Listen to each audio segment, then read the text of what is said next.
Hello, everyone. Welcome to History After Dark. Let me just get myself sorted. Welcome. Hi, everyone. Welcome to History After... it's not History After Dark. It's Thursday Tea Time Live. I don't know where I am, but I do know I'm a little bit late, so I do apologise for that. Hopefully you can still join me. Hopefully you're not too put off by the half-past start time or instead of the on-the-hour start time. I am streaming live on Instagram and on YouTube, and today I've got a few things for you. Hi everyone, I can see you all joining. Hi everyone joining on YouTube as well. Please say hi in the comments. Let me know where you're coming from. Hi everyone, I can see you all coming in. I hope you're well. So today I was going to tell you about my little trip to Harvington Hall. I know we spoke about Harvington Hall before, but I was there yesterday. Hi Jenna, hi Lisa, hi Anne, Don, Carla, Massimo Max from Rome. Oh, thank you for coming every week. That's so sweet. Yeah, apologies for being late. My life is not particularly running to a very good schedule at the moment, but I am still here. I am still around. So let's talk some history. So yesterday, yeah, I was at Harvington Hall. So I'll tell you a bit more about that. I also wanted to mention a historian interview that's gone live this week, which was with Dr. Cat about Arbella Stewart. So we'll talk about that. Another one that's gone live for patrons, and you can expect, if you are on my Substack, to get a notification about this coming Sunday, which is my interview with Kate McCaffrey, which I remembered last week I said I was going to talk about, and then I don't think I did. So let's do that this week. Hello, Gab. Perfect time for me. Just made a cuppa. Absolutely fabulous. I think we've got a little bit of spam. Let me just get rid of that, please. Cool. Done.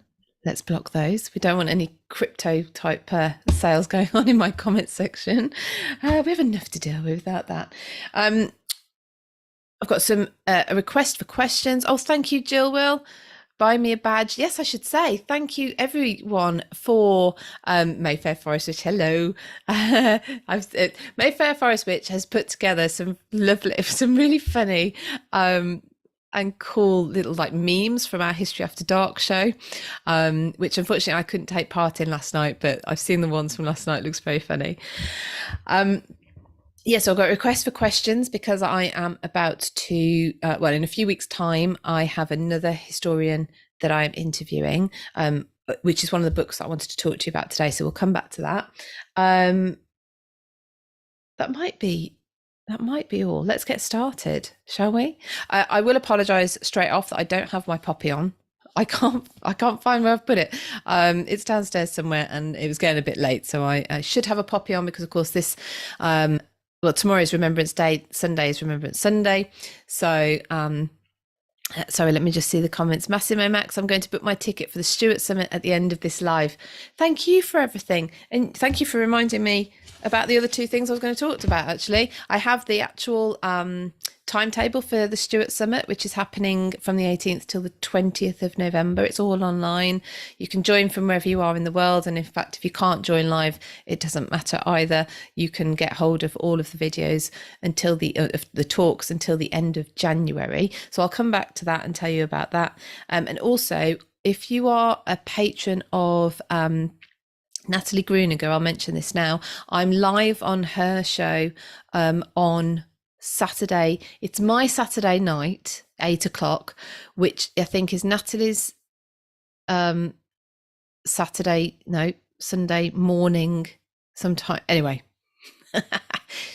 wherever time zone you're in, I will be with Natalie on that Saturday night, my time, talking about Tudor places to go and visit, and my favourite places and underrated places perhaps, and where I wish was still here to go and see. So I'll be talking to Natalie all about that on Saturday. So yesterday I was at Harvington Hall. Now Harvington Hall was closed to the public yesterday, but I met there with Phil Downing, who is an incredible ambassador. He's the house manager there. He's an incredible ambassador for the house. And met with him and James, who is the assistant manager. who I did once refer to as caretaker, which apparently is causing all sorts of in-jokes in the office now.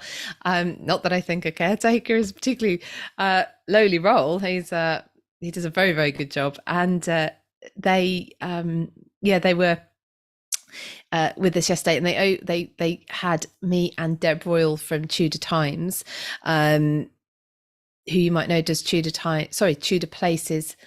She does Tudor Times and she does Tudor Places magazine. She's the editor of Tudor Places magazine. So I met Deb there. That was Deb's first time at Harvington Hall, and it's about 10 minutes away. So anyone who doesn't know from me, but anyone who doesn't know what Harvington Hall is, it's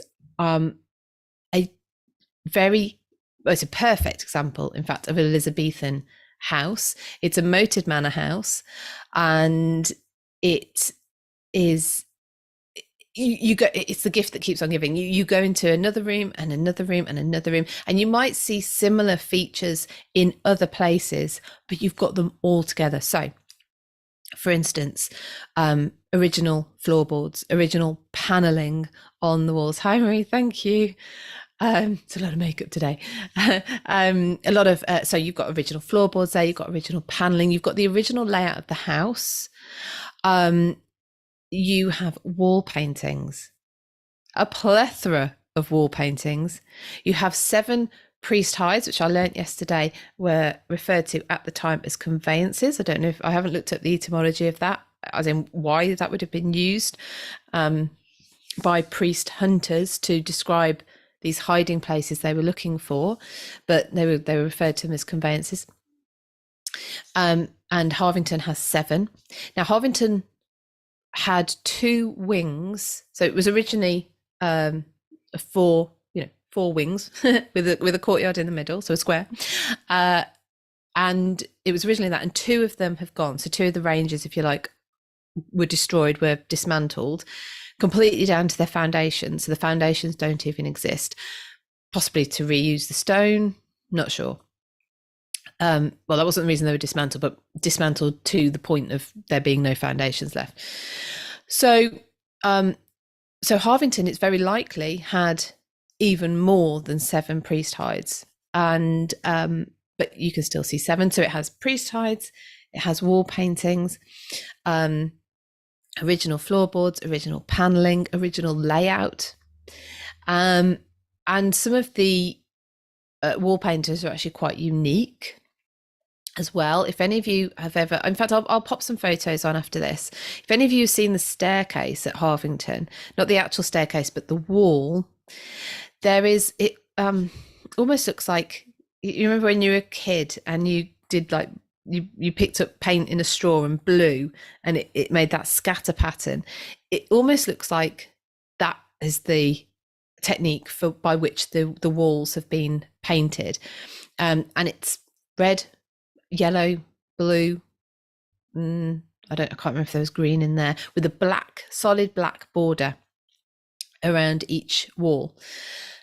Excuse me. And really quite incredible. Must have been really garish. And Harvington Hall was reconfigured by Nicholas Owen, which you might have heard of. Jill will. Montacute House. No, I haven't been. Montacute House is on my list. Towards the end of this year, if you will indulge me, I'm going to share with you where I've been. I'm going to do a bit of a review of the places I've been this year and tell you about them. It's actually huge, so maybe it'll be the run up to Christmas, and which ones I've been to before and which ones were brand new. I actually have gone to quite a few brand new ones. It's good to keep a list because you can remind yourself just how much you've done in a year. I think it can be easy to forget. Sorry, so Mayfair Forest Witch on YouTube. Since today Catherine's not with us, I hope there's it is a free space for tea lovers. Yes. Yes. So Catherine Brooks, not just the Tudor Tracker, admitted that she doesn't drink tea. Who doesn't drink tea? Especially not in England. That's just not allowed. Jill will, yes, please do let me know how much you enjoyed it. Let me know what it's like and I'm going to arrange to get going there. Yes, there are quite a few places. In fact, what I might do as well is share with you the places that I wanted to go and didn't manage to go, which will be on my 2023 list. Who can believe we're nearly in 2023? And before I go on, sorry, I must say thank you, Jill Will, for the badge. If you want to support me on Instagram, you can now buy me badges, and it will go towards a new microphone. If I can show you, it is currently attached to this one. Apologies for those on YouTube, I'm just moving the microphone, but it's currently attached to that one because I need a new lapel mic. And on YouTube, you can buy me super chats, I believe, if you want to. So yes, so Harvington Hall, it's full. So I will share some photographs with you. Deb Royal from Tudor Times, it was her first visit there, and she was just wowed. And actually, it's, I don't know how many times I've been, because it is only up the road from me, and it was fantastic taking someone there, or being with somebody when they are there for the first time. Now, that happened in July. I took people there as part of the Life and Times of Elizabeth I tour, and in fact it's in with the Elizabeth I and Mary Queen of Scots tour next year, which has places if you're interested. It's next September 2023, and you can find details of that tour in my bio and on the website, which is britishhistorytours.com. It topped the rankings of places that people had seen on that tour, such as its completeness, its the amount that's in there. Oh, it's got an original kitchen. And this is interesting. This kitchen, because please, if you are Tudor lovers and you go to lots of Tudor places, look out for this. Tell me if there's anywhere else that has done this. There was an original medieval house there, and the Elizabethan house has sort of been built up and around it. One of the things they added was a kitchen, and the kitchen is built around the well, and there's a freshwater well. The well actually, so the moat around Harvington is fed by a stream which comes via some ponds, and the well water is that water, so it's already fresh water that has come into the moat and then gone through, filtered through the sandstone and into the well, and they've had it tested, and it is actually safe to drink. Whether you would want to or not might be another matter. However, clearly they did and used it. Seems very sensible, actually, when you think about it, because the biggest risk to buildings at this time, prior to this and after this, was fire. While fire was the primary cooking method and lighting method. You've got two big ovens at Harvington Hall, two big fireplaces, one for roasting and one for boiling. And this well is in the middle. So not only is it convenient for water supply, but also if there was a fire in the kitchen, they've got a water supply right there. So it almost seems so obviously logical now, but I don't think I've seen anywhere else. And Deb said this first.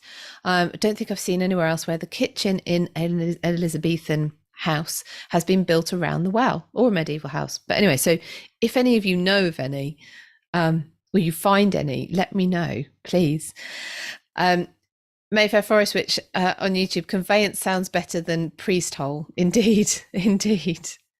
So, and in fact, Phil is doing, there's a podcast, him and Natalie Greening have got a podcast going live, I think it's this weekend, about priest hides, and he goes into this, but I don't think they know yet, or more investigation needs to be done as to why they use the word conveyance. They were looking for conveyance, not a priest hide or a priest hole. So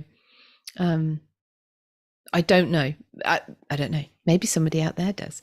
Like, why do we use the word conveyancing? Obviously for land law and things. So don't know. Maybe it's something to do with that. I have no idea, but I would like to know. But listen, yeah. So Phil is the house manager there, and he's done a podcast with Natalie Greening, which is Talking Tudors, which I think that goes live soon. Anyway, he was mentioning it yesterday.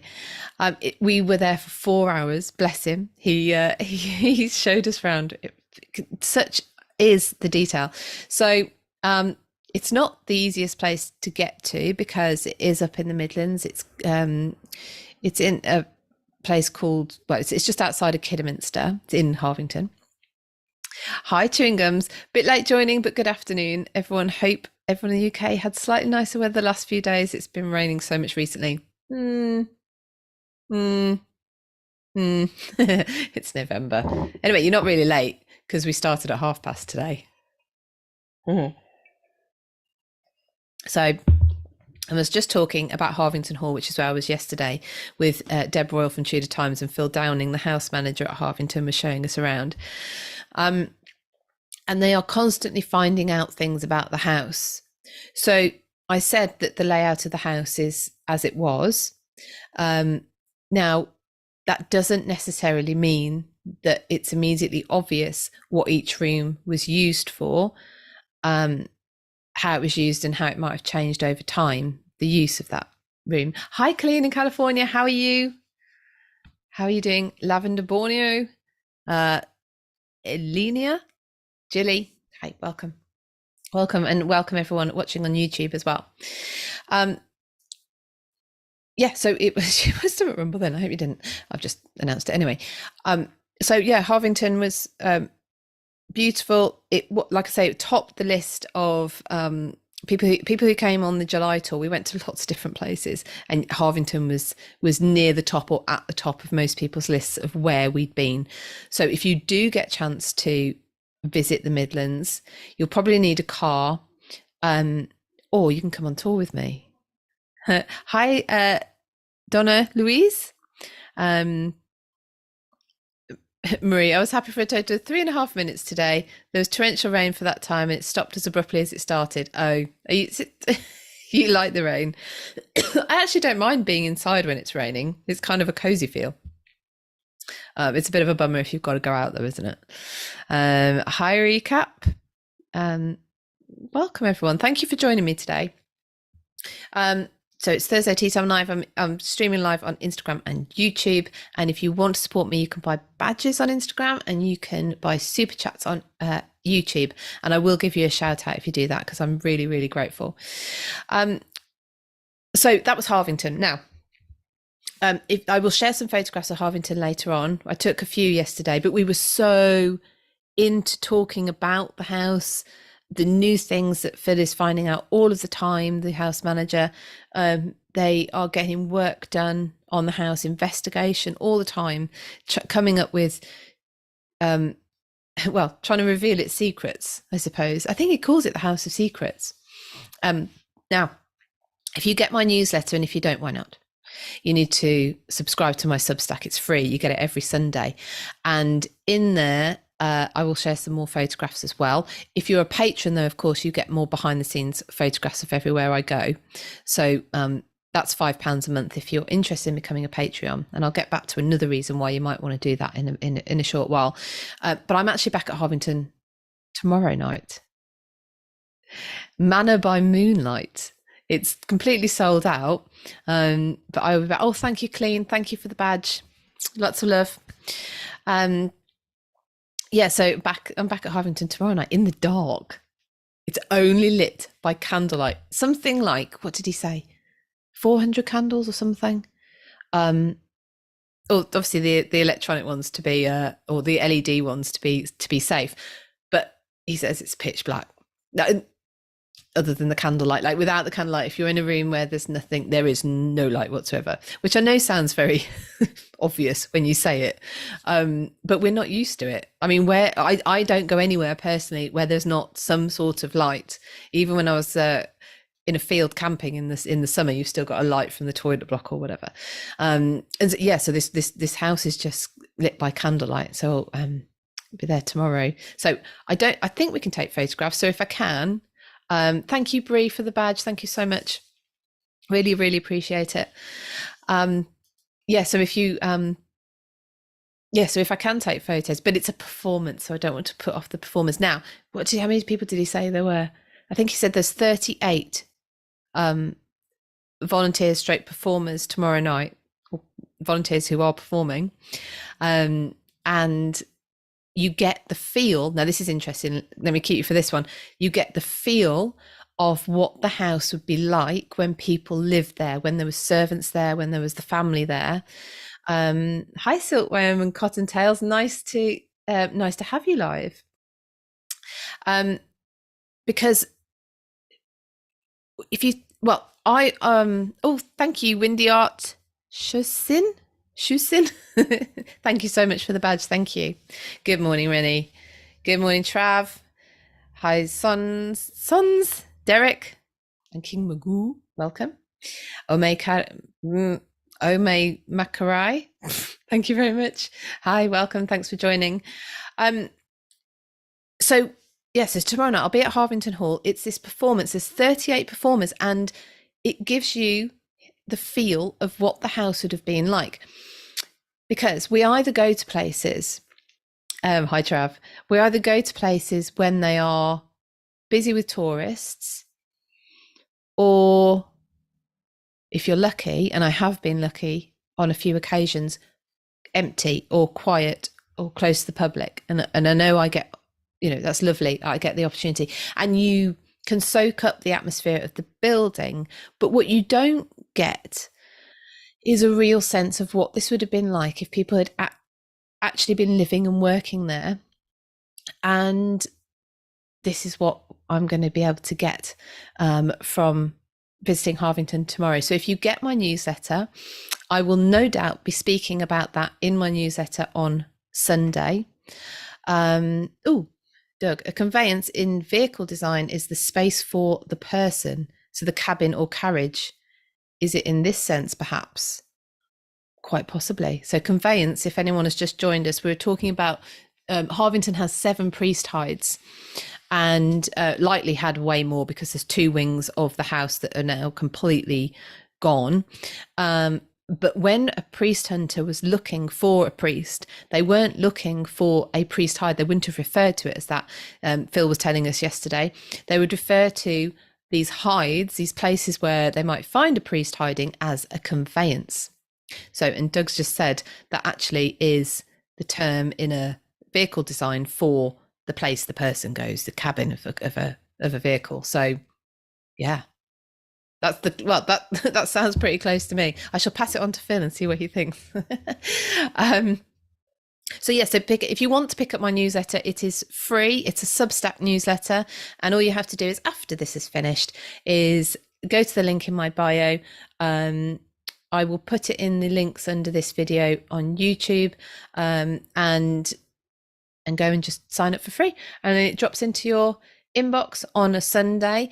If I upload a podcast, you get extra emails because the podcast is actually now hosted on Substack.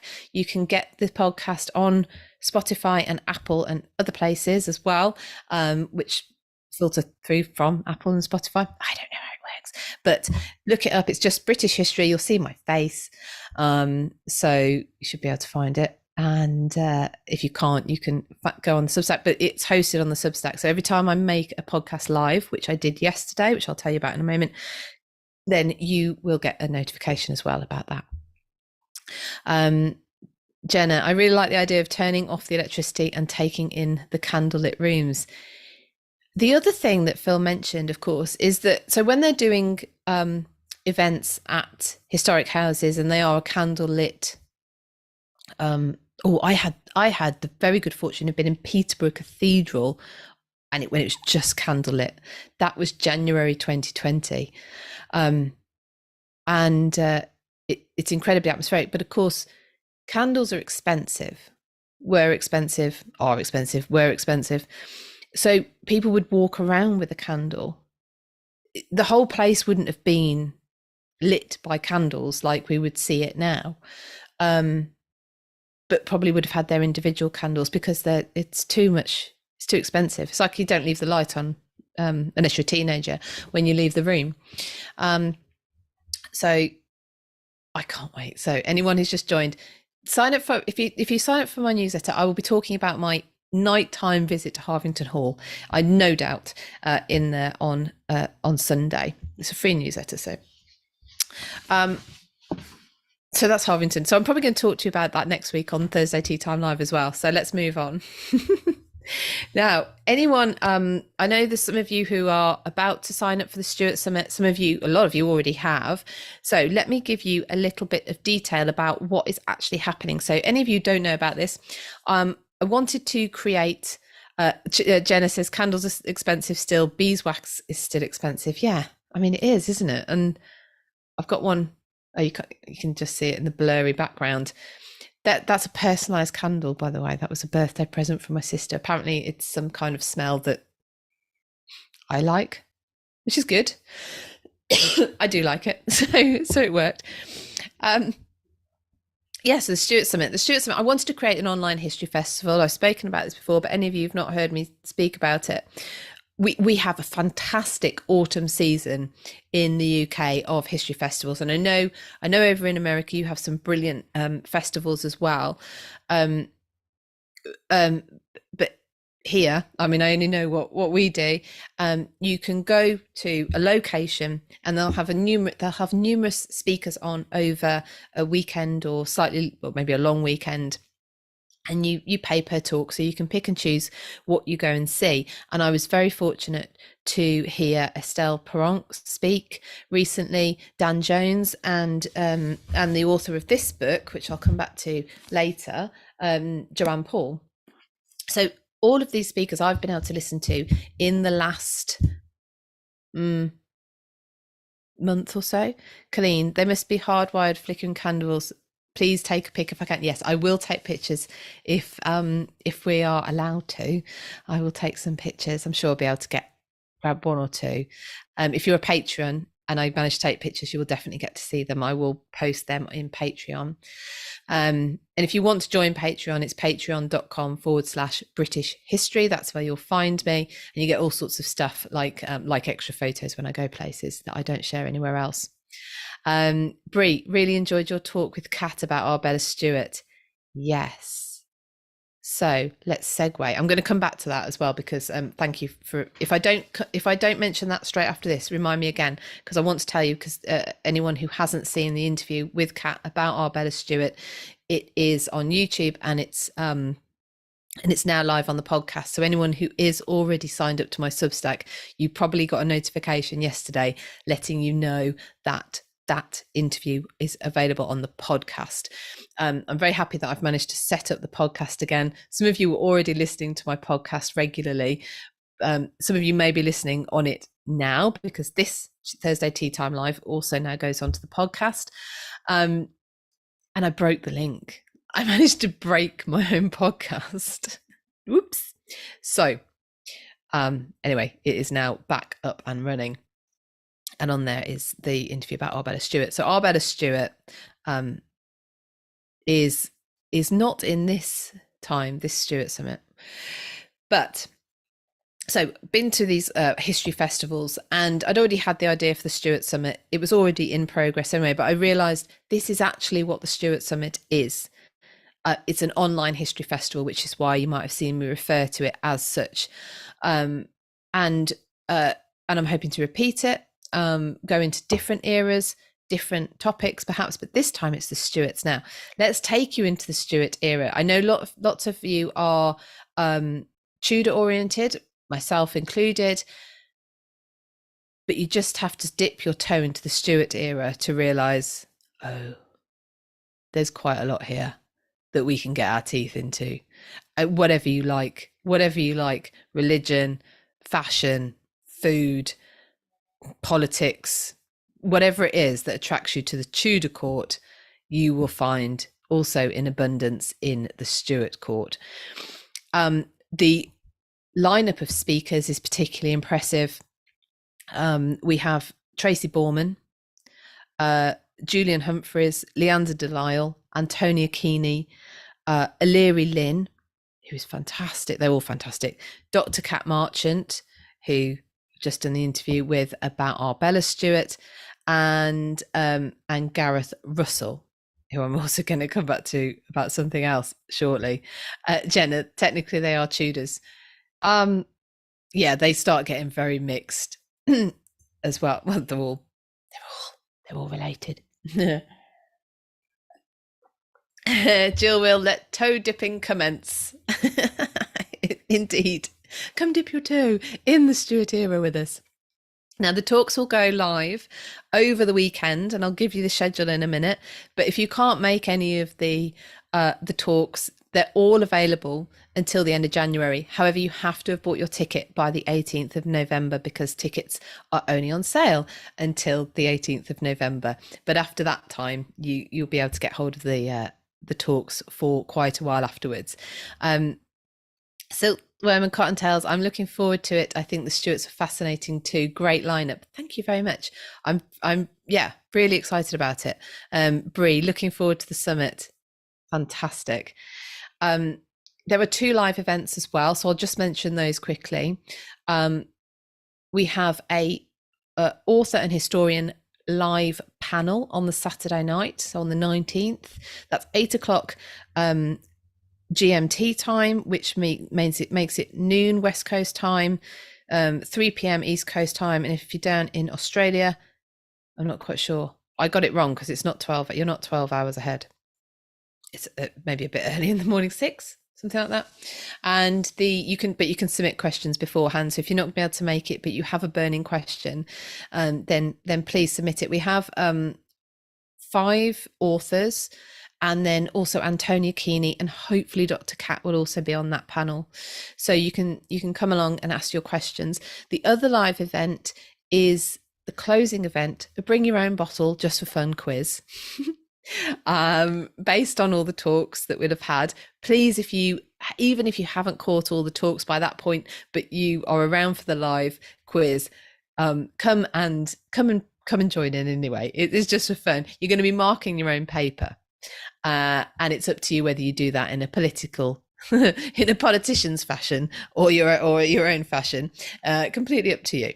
But bring something that, if it's early in the morning, you might want a cup of tea. I think Catherine and I may have a glass of wine with us.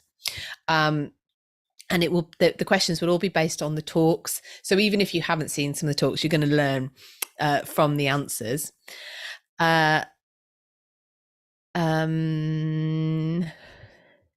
Oh, my journalist, in case you noticed me buying my ticket soon as it was announced. Yes.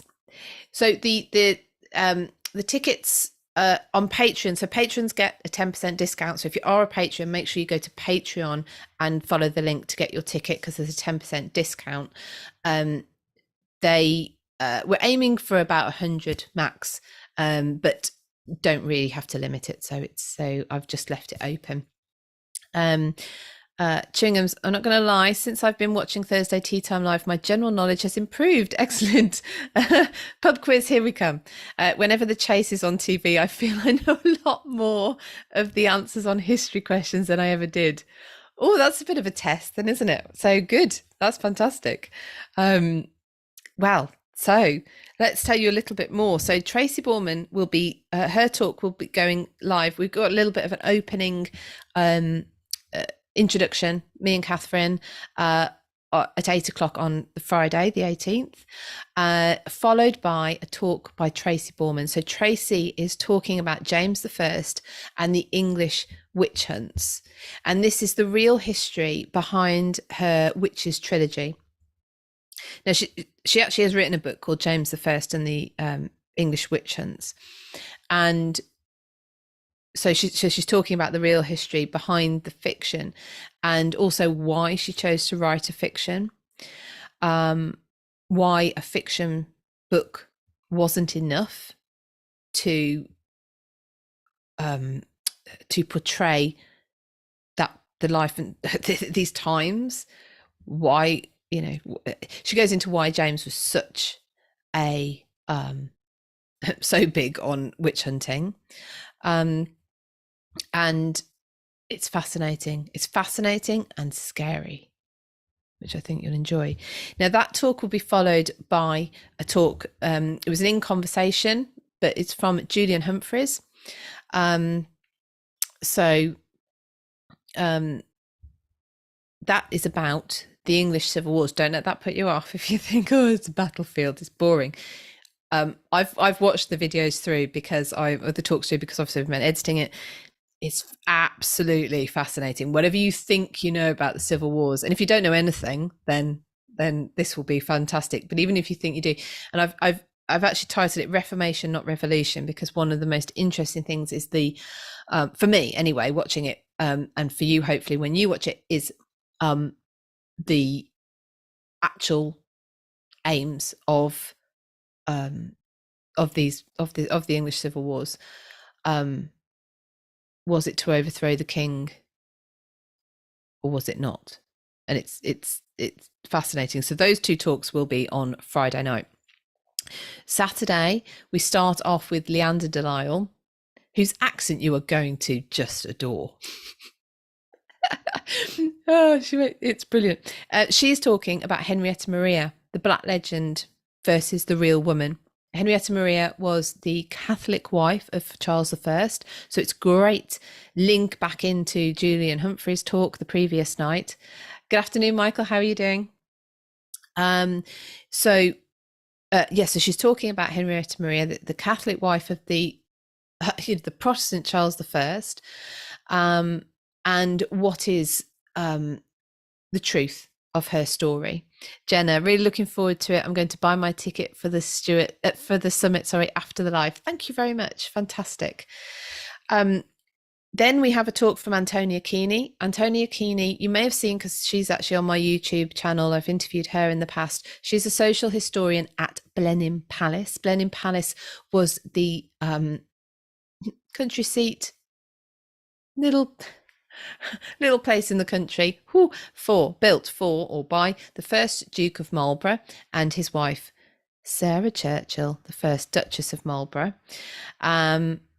who is the topic of Antonia's talk. So it's a talk, but again, I'm sort of in the background in conversation, but it's a talk from her, and it's called Sarah Churchill, the Indomitable Duchess. And we've spoken before about Sarah Churchill, most definitely. Marie always points out it is she's the one who had a hissy fit and got rid of Woodstock Palace, which was true. I mean, that's shorthand for it, but yes. Massimo Max, the online streamings are going to be published on a private YouTube channel. So what will happen is I'm selling the event through Eventbrite. There will be a page. So once you buy your ticket, and once I've put that page live, which is going to be in probably the end of tomorrow, you will see the schedule for the week. And on for each talk, there will be a link, and that link will go live at the specified time, and then will be live until the end of January. I hope that makes sense. But yes, they're all on YouTube. YouTube. Bill, am I a researcher of history? So, excuse me a moment. So I Marie, yeah, I do love to hate that woman. Yeah. Massimo Max, you're very welcome. Well, I do research history. I research history like anyone, I suppose, who is interested in history, but I do a lot of traveling and speaking to historians, speaking to people who work at different properties, trying to piece things together. And my I suppose my main route into this was I run a tour company called British History Tours, and so of course I do a lot of research for the tours, but of course now have the YouTube channel, Patreon and Substack. So there's a lot going on, but all to do with history.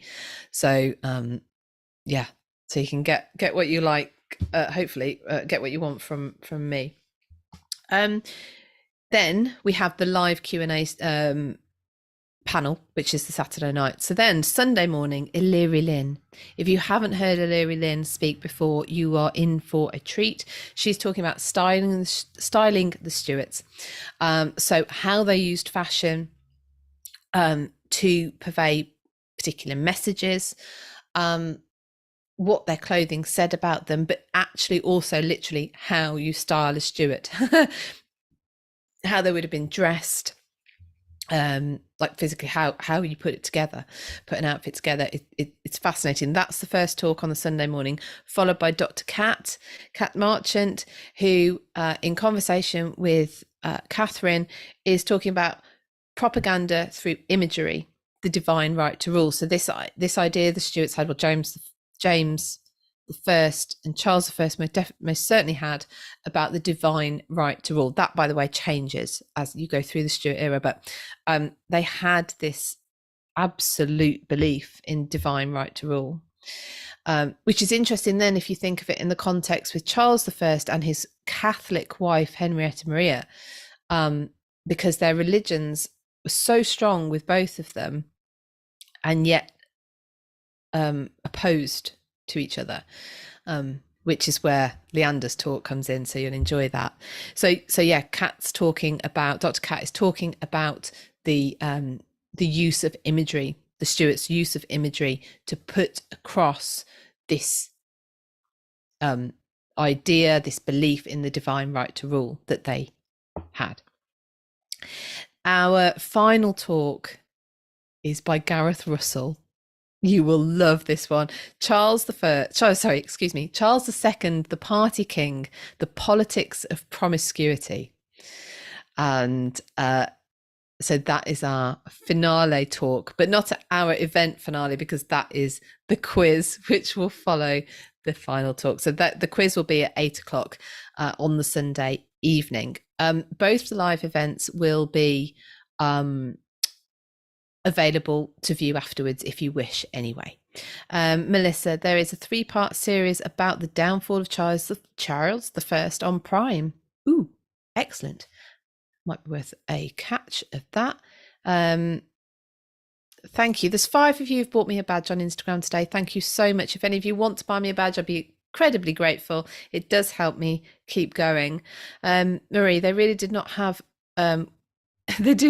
global warming back then, because I remember Dr. Kat mentioning all the undergarments worn. No, there was a mini ice age in the a mini cooling period in the Tudor times, which is why they could manage so many layers. However, we actually had this discussion somewhere. I think it might have been in the heat wave this summer, and we were at Harvington, in fact, when it was 40 degrees, and Phil and James, who's the assistant manager, not the caretaker apparently, in joke, they were dressed up, and now they were down to their linen shirts and some sort of puffy trousers anyway, and tights.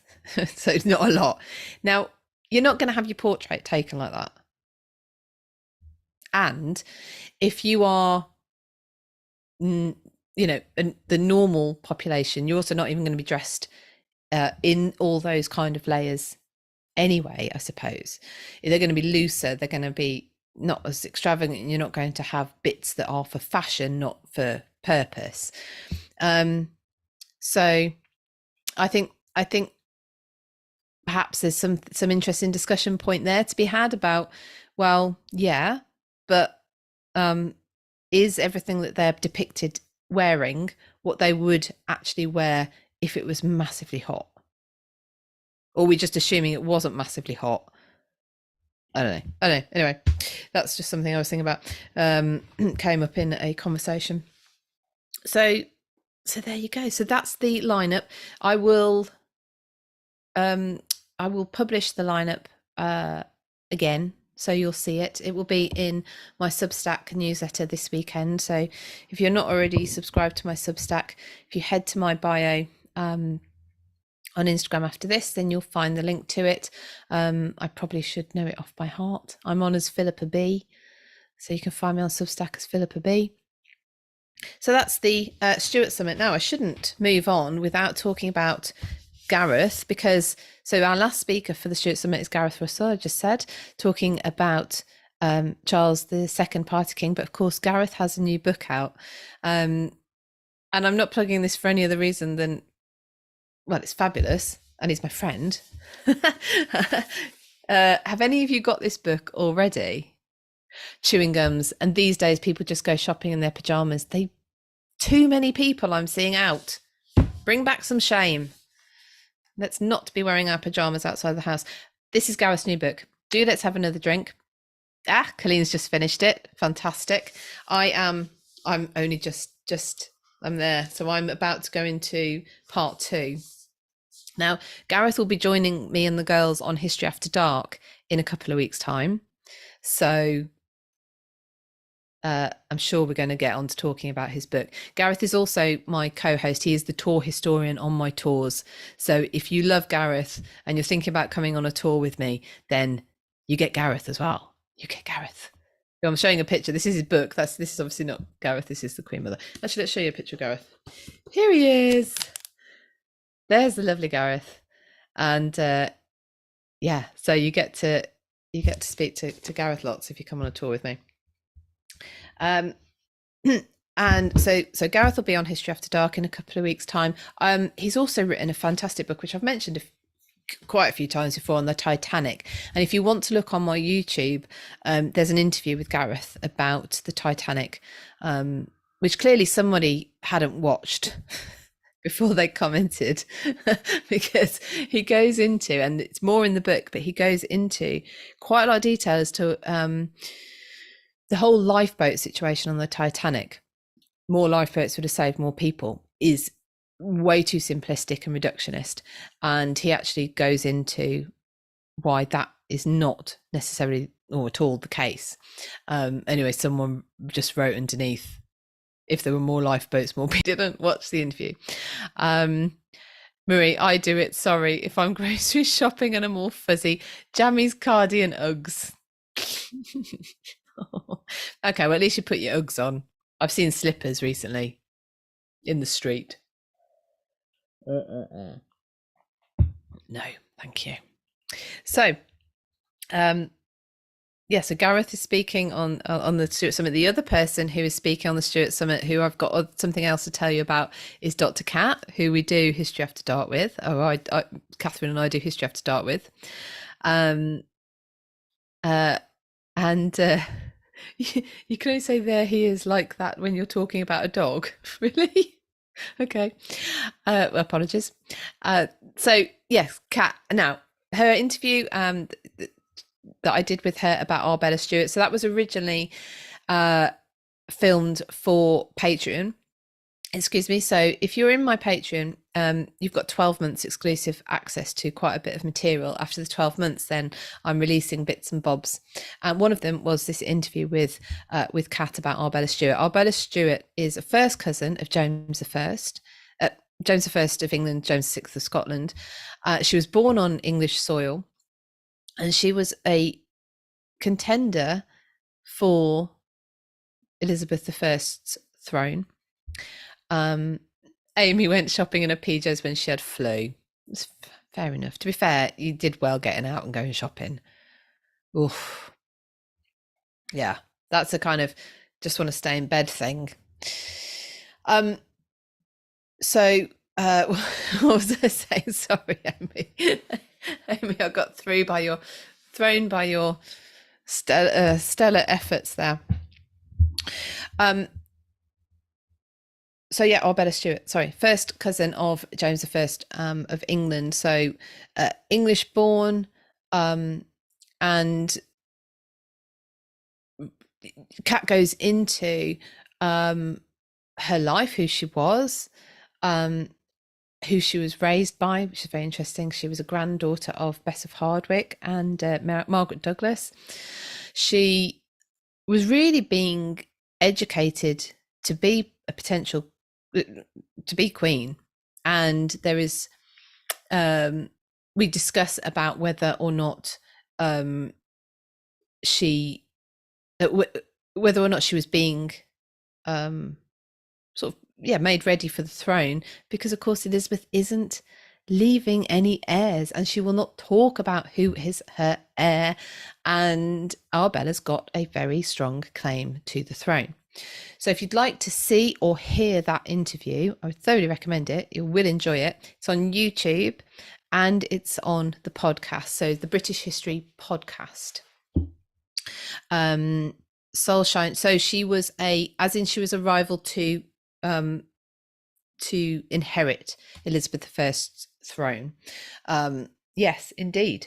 But Elizabeth was reckless, you could say. I think you could argue with the succession. We think of Henry VIII as being this hypochondriac who was scared of illness, he was scared of death, and he wouldn't allow anyone to talk of his death. And Elizabeth really wasn't that much different. And she just did not want to talk about the succession. And really, that's quite reckless. She didn't just not want to talk about it, she actively got rid of the Grey sisters and really Arbella. So anyway, watch the interview with Kat. You'll enjoy it, or you can listen on the podcast. So if you're driving around, you can enjoy that. Enjoy Kat and I's dulcet tones to keep you interested, awake. Jenna says, yeah, I agree, she was, considering her father was hell-bent on securing the line. Yeah. Brie, I think Elizabeth delayed for so long because she knew once she named an heir, the focus would move to them. And that is, yes, that is a valid, that was what I think she was concerned about. She talks about how people look to the rising, not the setting sun, I think. Marie, makes sense. She was her father's daughter, so she must have taken him after him too. Yeah. There was definitely a risk in naming an heir. However, to to get rid of them in one way, shape, or form was leaving the country vulnerable. If you want to read another great book, so if you want to read the book about the Grey sisters, The Sisters Who Would Be Queen by Leander Delisle is a must. It's really, really good. In fact, read that one alongside Estelle Pronk's Blood, Fire and Gold, and watching and listening to Kat's interview with me about Arbella Stewart for a nice all-round understanding of that topic. Now, was there anything else I wanted to say about that? Probably not. Just check it out. Now, The House of Dudley. Has anyone read this book yet? Get in focus. By Joanne Paul. So I was lucky enough to go and listen to a talk by Joanne, like I mentioned earlier, at Warwick Words Festival. We're actually in St Mary's Church, Warwick, which you can see a couple of reels that I've done from there. That is the burial place of Robert Dudley. Marie, also a fear of naming her heir, of the named heir having a reason to usurp her, so avoided it. Oh yeah, there was a definite fear there. It's whether or not that was a good enough reason to to not get the succession sorted. But The House of Dudley, Joanne's book, is fascinating because the Dudley family, I think I spoke about this last week, didn't I? The Dudley family they're running parallel to the Tudor monarchs, and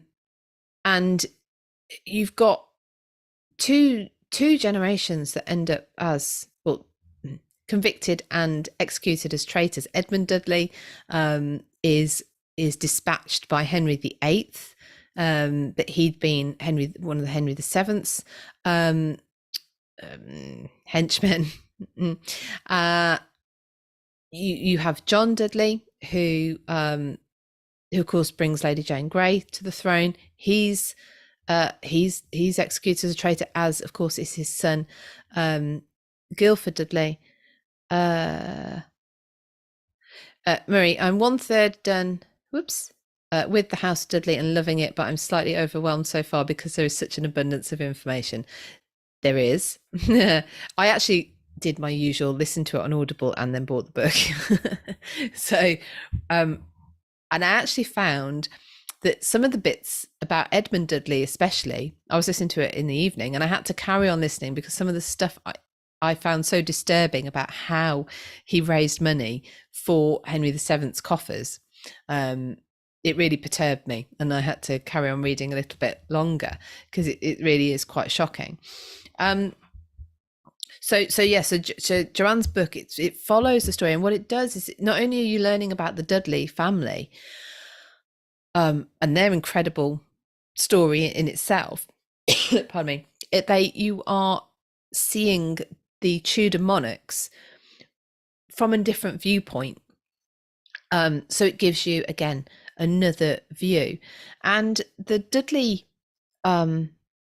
rise and end, again, the whole thing parallels the Tudor family. You've got the rise of Edmund Dudley, the rise of Henry VII, and then you've got Elizabeth I and her favourite Robert Dudley dying at the end with no heirs. It's really quite incredible. And I was able to listen to Joanne Paul, like I say, talk in St Mary's, Warwick, which is where Robert Dudley and Lettice Knowles, his wife, were buried, or are buried, and his brother Ambrose Dudley. I will be interviewing Joanne Paul very soon, in the next few weeks. So if you are a patron, then you can submit your own questions for Joanne. And what happens is I interview Joanne, and then I put the questions that patrons have asked to her, and that makes up an extended version of the interview which patrons can get hold of. Also, if you're a patron and you watch an interview, it's ad-free, so you don't get any of the irritating adverts that stop the video. So if you are a patron and you want to ask Jo a question about the House of Dudley, then you can submit those now over on Patreon. If you're not a patron and you'd like to be, then go over to patreon.com/British History and you can join. It's £5 a month. I know I was going to say only, but you know, everything should be good value. It's your money and you have earned it hard, I am sure. So you get over there, you get to ask historians your own questions, you get to see obviously their answers, no one else gets to see that bit, and it's ad free. You get a monthly blog in the 3rd or 4th week, someone tell me, at the end of each month, and you get bonus pictures from places I've been, which I don't share anywhere else. And there's a whole other heap. You get discounts off events, and you get early access to tickets for events and tours as well. And I think they've put some other stuff in there as well. I can't remember. Oh, you get 10% off Tudor Places magazine as well. So it's not bad. And actually, do you know what? You could ask for it for a Christmas present, because you can get a year subscription in one go. So I think it gets you 10% off if you do that. So you can do that and get it as a Christmas present, or buy it as a Christmas present for somebody else. So we talked about Harvington Hall. I will talk more about that in my newsletter this week, because I am going to be there tomorrow night in the candlelight, which will be rather fabulous, with 38 performers. So it's going to feel like it would have felt when the house was occupied. Cannot wait. So we talked about Harvington Hall. We've talked about the Stuart Summit. Thank you so much to those who've already bought your tickets. Thank you to those who say you're going to go and buy your tickets right now. I'm very grateful. You will, I think, absolutely, enjoy it, obviously, find it fascinating. Like I say, I've seen all the talks ready, so I know that it's going to be fabulous. They knit together lovely. And